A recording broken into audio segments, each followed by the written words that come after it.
Niger.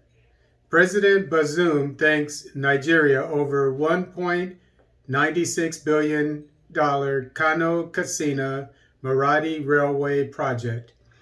This article is taken from Guardian Nigeria.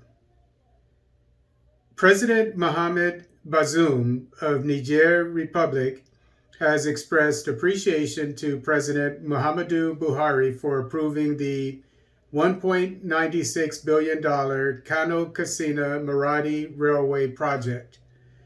The news agency of Nigeria, NAN, reports that Buhari had in February 2021 performed the groundbreaking ceremony of the Kano Dutse Jibia Katsina State Maradi 284-kilometer rail project connecting Kano in Nigeria to Maradi in Niger Republic virtually.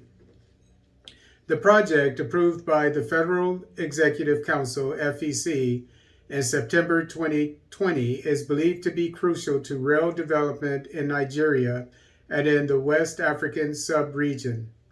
It is being executed by Mota Engel Group, a multinational engineering and construction company.